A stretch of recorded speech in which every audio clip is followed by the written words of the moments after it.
현대물리학과 반야신경 11 7. 양자적 실제와 EPR 역설. 아인슈타인과 보어의 물리적 실제의 본성에 대한 논쟁. 사물의 객관적 실제와 실제의 본질은 무엇인지에 대한 논의는 수천 년 동안 철학이나 종교에서 논의되어 왔던 심오한 논쟁의 대상이었습니다. 우리가 눈으로 보고 느끼는 거시 세계를 설명하는 고전역학에서는 사물의 객관적 실제가 존재하며 그것을 탐구 대상으로 삼아왔으나 20세기에 들어와 미시세계인 원자들의 세계를 기술하는 양자역학에서는 사물의 실제는 관찰에 의해서 비롯된다는 기이한 역설을 낳았습니다. 양자역학에서는 관찰에 의해서 물리적 실제가 존재한다는 것입니다. 그러면 양자역학에서 말하는 사물의 실제란 무엇이며 우리는 그것을 어떻게 받아들여야 할까요? 우리가 알고 있는 세계는 사물은 객관적 실제가 존재하며 하나의 대상이 동시에 여러 곳에서 존재할 수 없습니다. 또한 하나의 사건이 빛보다 빠르게 아주 먼 거리에 즉각적으로 영향을 미칠 수 없습니다. 그것이 우리가 알고 있는 세상입니다. 그러나 양자역학의 세계는 우리가 아는 세상과는 전혀 다른 모습으로 존재합니다. 양자역학의 세계에서는 사물의 객관적 실제는 관찰 때문에 존재한다고 합니다. 관찰하기 전에는 그것이 무엇인지 알 수가 없다는 것입니다. 또한 하나의 대상은 이곳에서 나타났다가 불쑥 다른 곳에서 나타날 수 있으며 동시에 여러 곳에 존재할 수가 있습니다. 그리고 한 곳에서의 관찰 행위는 아주 먼 거리에 빛보다 빠르게 즉각적으로 영향을 미칠 수 있다는 사실이 실험에 의해 밝혀졌습니다. 이처럼 원자들의 세계인 양자역학의 세계는 우리가 알고 있는 세계와는 전혀 다른 방식으로 작동하기 때문에 우리는 그와 같은 것을 쉽게 이해하지도 못하고 받아들이지도 못하였는지 모릅니다. 양자역학의 세계는 우리가 알고 있는 세계와는 다른 모습으로 작동하기 때문에 우리를 어려움에 빠뜨리고 혼란 속으로 몰아넣고 있는 것입니다. 양자역학의 세계는 인간의 정수, 즉 우리의 의식과 정면으로 마주칩니다. 양자역학의 개척자 중 한 사람인 닐스 보어는 당신이 양자역학의 충격을 받지 않았다면 당신은 양자역학을 이해하지 못한 것이다 라고 하였습니다. 양자전기역학으로 노벨상을 수상한 리처드 파인만은 나는 아무도 양자역학을 이해하지 못한다고 확실하게 말할 수 있다고 생각한다고 하였습니다. 또한 노벨상 수상자인 머리 겔만은 이와 같은 양자역학을 아무도 제대로 이해하지는 못하지만 누구나 사용 방법을 알고 있는 신비스럽고 혼란스러운 분야다라고 하였습니다. 이와 같은 양자역학의 세계에서는 하나의 대상이 한 곳에 있다가 사라져서 다른 곳에 불쑥 나타나기도 하고 동시에 여러 곳에 존재할 수가 있습니다. 또한 한 지점에서의 관찰이 아주 멀리 떨어진 다른 곳에 어떠한 물리적 힘의 관여가 없어도 빛보다 빠르게 즉각적으로 영향을 미친다는 사실이 밝혀짐에 따라 사물의 실제에 대한 논의는 더 이상 피할 수 없는 문제로 대두되었습니다. 양자역학의 세계에서는 사물의 실제는 관찰에 의하여 다르게 나타난다는 것으로 밝혀짐에 따라 우리는 관찰이란 무엇이며 관찰의 속성은 무엇인지 그것은 어떻게 정의해야 하는가에 대한 문제의 심각한 질문에 이르게 하였습니다. 양자역학의 개발자인 보와 하이젠베르크의 입장에서는 양자적 실제가 가능성에서 실제로의 전환은 관찰을 통하여 드러난다고 하였습니다. 관찰자와 독립적으로 존재하는 양자적 실제란 없다는 것입니다. 양자역학의 정통 해석인 코펜하겐 해석에서는 물리적 대상은 고유한 성질을 가지고 있지 않으므로 측정하기 전까지는 그 물체의 위치나 속도와 같은 어떠한 물리적 특성을 가지고 있지 않다고 하였습니다. 양자역학은 측정하기 전까지는 독립적으로 존재하는 물리적 실제에 대해 아무것도 할 수 없기 때문에 관찰이나 실험을 통하여 측정을 하는 동안만 실제적이 된다고 주장했습니다. 양자역학의 기초를 세우는 데 공헌을 한 파스칼 요르단은 우리 자신이 측정의 결과를 만들어낸다고까지 말하였습니다. 이처럼 양자역학의 세계에서는 물리적 실제는 관찰에 의존한다는 기이한 역설을 낳았습니다. 양자역학에 따르면 빛이나 기본 입자들은 관찰자의 관찰 행위에 따라 파동이나 혹은 입자로 나타납니다. 여기서 파동성이란 물리적 대상들이 파도치는 물결처럼 퍼져 나간다는 것이고 입자성이란 덩어리처럼 뭉쳐서 움직인다는 것입니다. 모든 물질을 이루는 기본 입자들은 관찰자의 관찰 행위에 따라 입자의 형태로 나타나기도 하고 파동의 형태로 나타나기도 한다는 것입니다. 관찰하기 전에는 그 무엇도 아닌 상태로 있다가 관찰에 의해서 비로소 물리적 실제가 나타난다는 것입니다. 만일 당신이 원자처럼 작은 대상이 특정 위치에 있음을 관찰하면 그 대상은 관찰 때문에 거기에 있게 된다는 것입니다.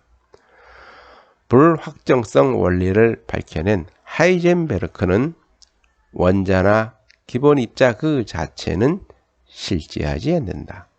그것들은 사물이나 사실의 세계가 아니라 잠재성이나 가능성의 세계를 형성한다.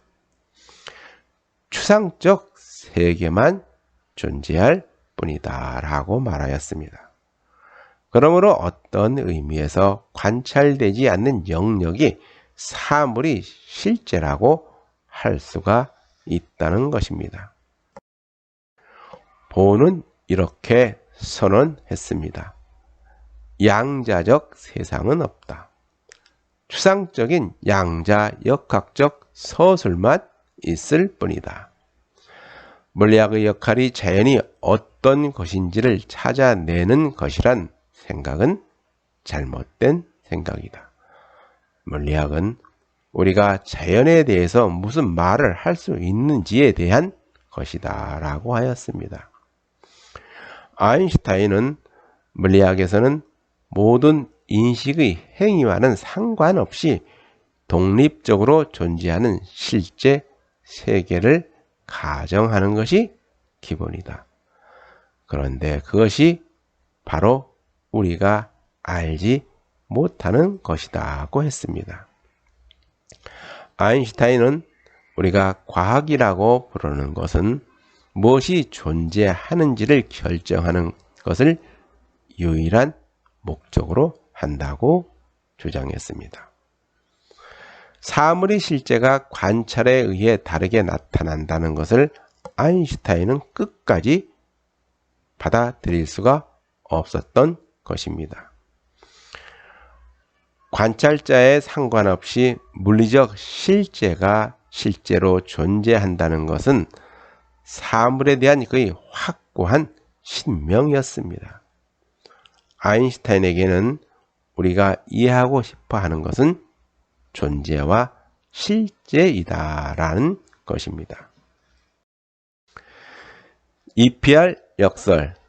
아인슈타인은 1927년 유명한 솔베이 회의에서 관찰에 의해서 물리적 실제가 나타난다는 보의 주장에 반대했습니다.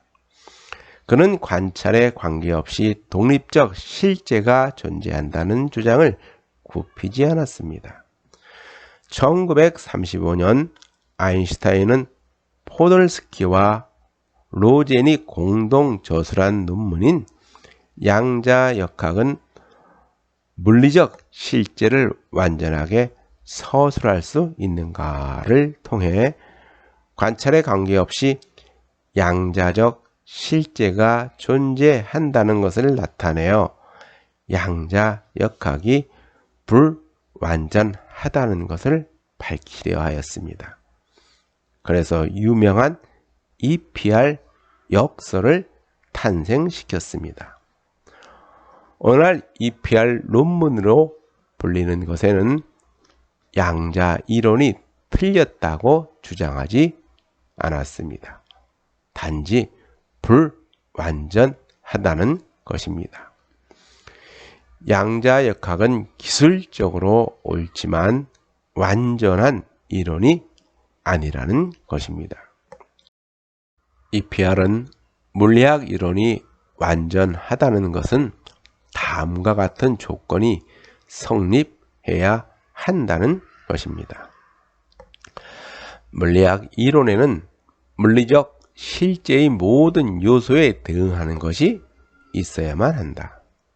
그와 같은 물리적 실제의 완전성을 충족하기 위해서는 물리적 실제가 무엇인지에 대한 정의를 할 필요가 있다고 했습니다. EPR이 제시한 실제의 정의는 시스템을 교란하지 않으면서 어떤 물리량의 값을 예측할 수 있다면 그 물리량에 대응하는 물리적 실제의 요소가 존재한다. 다시 말하면 관찰하지 않아도 물리적 속성을 알 수 있다면 그 속성은 관찰에 의하여 창조된 것일 수 없다는 것입니다. 관찰에 의하여 물리적 실제가 창조되지 않았다면 그 물리적 대상은 관찰 이전에 존재한다는 것입니다. EPR 논의의 핵심은 양자역학을 부정하려기보다는 한 곳에서의 관찰 행위는 아주 먼 거리에 빛보다 빠르게 즉각적으로 영향을 미친다는 기이한 원격 작용은 존재하지 않는다는 것을 밝히는 데 있었습니다. 아인슈타인은 양자 이론에서 주장하는 한 지점에서 일어나는 일이 멀리 떨어진 곳에 어떠한 물리적 힘에 의존하지 않고 즉각적으로 영향을 미친다는 사실을 결코 받아들일 수가 없었던 것입니다. 보는 이러한 물리적 현상을 영향 미침으로 받아들였으나 아인슈타인에게는 도깨비 같은 원격 작용을 받아들일 수가 없었습니다. 슈레딩거는 이와 같은 원격 작용을 얽힘이란 용어로 처음으로 사용했습니다. 그러나 이와 같은 얽힘 현상은 실제로 존재한다는 것이 후에 실험으로 밝혀졌습니다. 미시 세계에서는 한 번 얽히면 아무리 멀리 떨어져 있더라도 서로 얽힙니다. 우주 저편에 있는 것이 우리 집 앞마당에 있는 것에 빛보다 빠르게 즉각적으로 영향을 미칠 수 있다는 것입니다. 오늘날에는 양자 현상에서 일어나는 얽힘 현상이 존재한다는 것은 널리 알려진 사실입니다. 아인슈타인은 자연은 그와 같이 불합리하게 작동한다는 것을 받아들일 수가 없었습니다.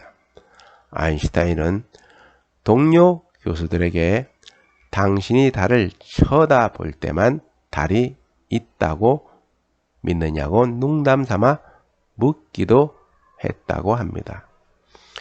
이러한 양자 이론을 받아들인다는 것은 관찰 여부에 상관없이 물리적 실제를 부정하는 것입니다.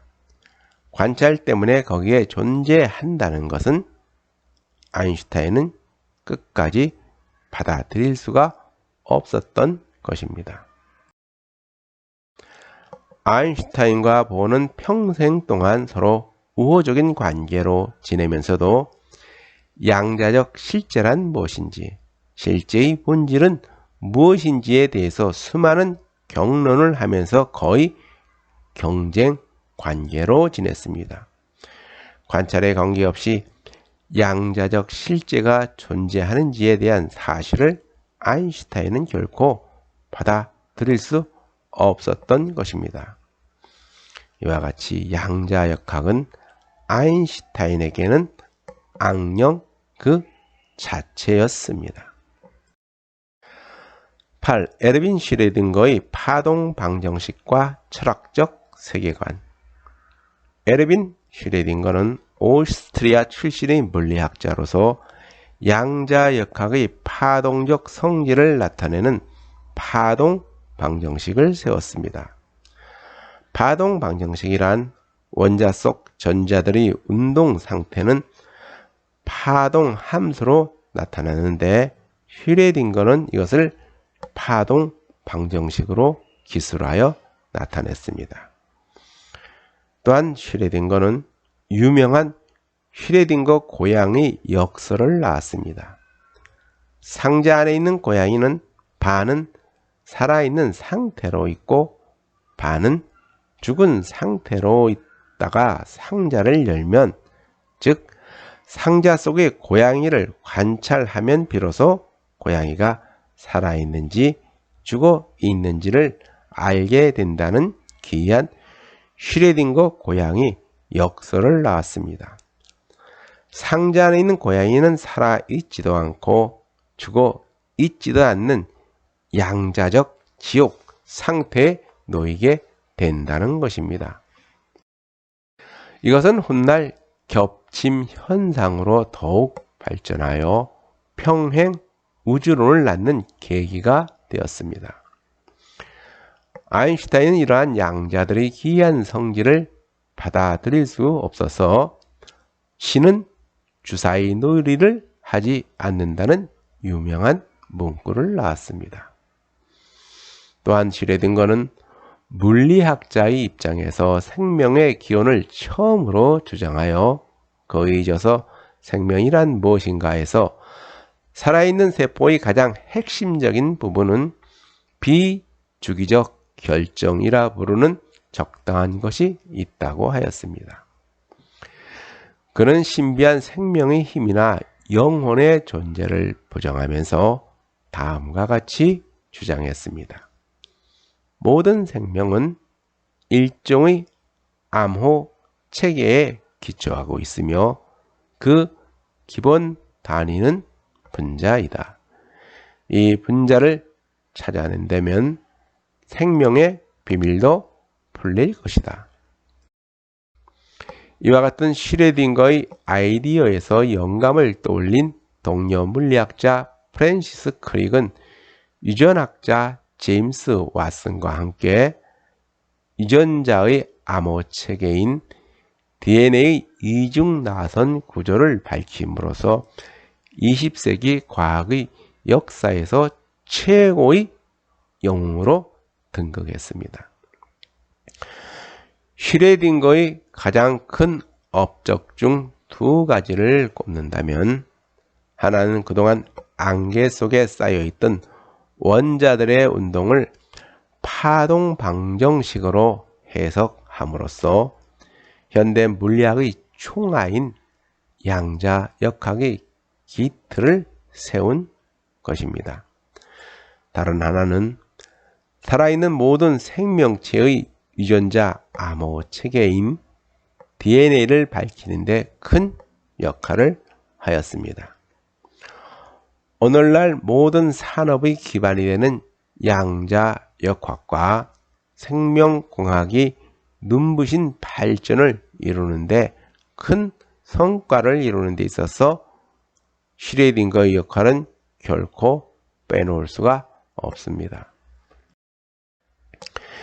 이러한 슈레딩거의 세계관을 보면 그는 생명이란 무엇인가에서 창밖의 나무가 있지만 내가 보고 있는 것은 정말 나무가 아니라는 얘기가 있다. 진짜 나무는 자신의 이미지를 내 의식 속으로 던지고 내가 지각하는 것은 그 이미지라고 한다. 나는 나의 나무를, 당신은 당신의 나무를 보며 나무 그 자체가 무엇인지 모른다고 하였습니다.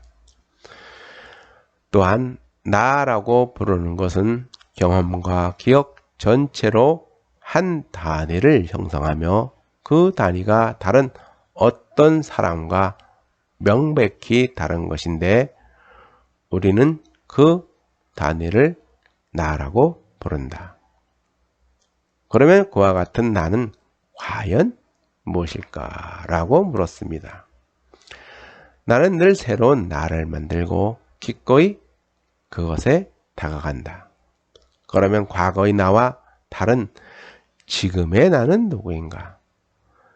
내 몸을 이루고 있는 나와 내가 창조하고 그것에 더 익숙하고 친숙하려는 나는 과연 누구일까? 그것은 지금의 나와 기억 속에 존재하는 나는 어느 것이 실제 나의 모습인지를 구분하기 어렵게 만든다. 나는 과연 진정한 나를 알 수가 있을까? 그러면 나는 누구이며 어디서 왔다가 어디로 가는 것일까? 거의 또 다른 저서 물리학자의 철학적 세계관에서는 그는 자아는 있는가? 세계는 자아의 외부에 존재하는가? 라고 물었습니다. 그러면서 그는 세계와 자아는 따로 분리되어 존재한다고 인정할 수 없다고 주장했습니다. 왜냐하면 자아를 이루는 경험적 요소들과 세계를 이루는 경험적 요소들은 같기 때문입니다. 즉, 세계와 나는 같은 물리 성분으로 이루어졌고 같은 물리 법칙을 따르고 있으며 다른 것과 구분 지을 수 있는 경험적 요소들도 같이 공유하기 때문에 세계와 나는 따로 존재한다고 할 수 없다는 것입니다. 그러면 그렇게 벼랑간 무로부터 불러내어 잠시나마 당신 앞에 펼쳐진 것을 감상하도록 한 것은 무엇인가? 이처럼 당신이 되려면 다른 어떤 조건이 있어야 했는가? 당신이 다른 사람과 다르게 구별되고 당신이란 개체가 존재하는 건 사실이지만 이처럼 당신과 다른 사람 사이의 차이를 보도록 만드는 것은 무엇인가? 그는 이런 생각은 잘못이다 라고 주장했습니다. 상식적 이성으로는 납득할 수 없어 보인다고 해도 당신은 모든 것 안에 있는 모든 것이다. 그래서 당신이 살아가는 당신의 삶은 또한 그저 세계의 사건 중 한 조각이 아니라 어떤 의미에서는 세계의 사건 전체이다. 나는 이 세계 전체이다 라고 말했습니다. 이것은 슈레딩거가 인도 우파니샤드의 베단타 학파의 영향을 크게 받았음을 밝히는 것입니다. 그 데이비드 봄의 숨은 변수와 접혀진 질서. 미국 출신의 유대인계 물리학자 데이비드 봄은 사물의 형성 과정은 겉으로는 나타나지 않지만 내재적 질서가 숨어 있다는 숨은 변수라는 독특한 양자 역학 해석을 내놓았습니다. 봄이 주장한 숨은 변수란 나무의 성장은 씨에서 시작하지만 그렇다고 이 씨가 식물 속의 물질 성분이나 성장에 필요한 에너지를 공급하지 않는다. 에너지는 거의 토양이나 물, 공기에서 나온다. 오늘날 생물학에 따르면 DNA라는 정보를 포함하여 이 정보가 해당 식물을 만드는 방향으로 바꾼다. 또한 개미들이 세운 거대한 구조물은 대표적 창발 현상으로 알려져 있다. 이 구조물은 개미 집단이 일정한 크기에 다다랐을 때 나타난다. 작은 집단이나 개미 한 마리 한 마리에서 나타나지 않는다. 봄이 주장한 숨은 변수 이론은 양자 역학의 정통 해석인 코펜하겐 해석이나 사물의 객관적 실제란 존재하지만 우리는 그것을 알지 못한다는 아인슈타인 양측 모두에 의하여 받아들여지지 못했지만 훗날 20세기 후반기에 가장 심오한 발견으로 일컬어지는 불가사의한 벨의 정리를 낳는 계기가 되었습니다.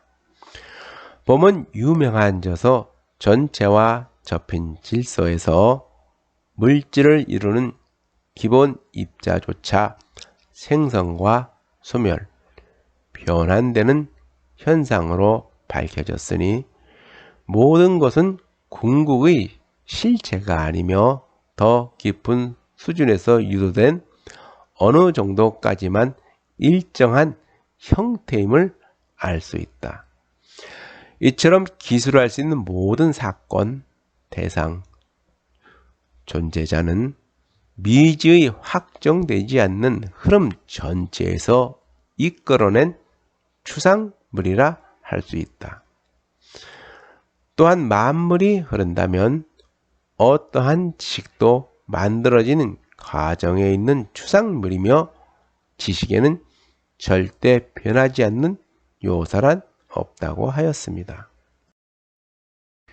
또한 조각내는 습관이 개인과 사회에 널리 퍼져 있는 오늘날 인간사 전체를 여러 분야로 나누고 이들이 원래 그렇게 분리되어 있다고 생각한다. 조각난 자아간 세계관을 스스로 입증한 듯 보이지만 실제로 조각을 낸 장본인은 바로 그런 사고 방식에 따라 행동하는 자신임을 잊은 것이다. 모든 조각이 분리되어 있다는 생각도 분명 환상인데 이러한 환상이 끝없는 충돌과 혼란을 낳고 있는 것이다. 실제로 세상이 조각으로 분리되어 있다고 생각하고 살아가는 것이 오늘날 긴급한 위기 상황들이 점점 증가하는 이유이기도 하다고 말하였습니다. 그런 이 책에서 사람들은 예술, 과학, 기술 그리고 인간사 전체를 여러 분야로 나누고 이들이 원래 그렇게 분리되어 있다고 생각한다. 이와 같은 조각내기는 정신을 크게 어지럽히며 끊임없는 문제를 만든다.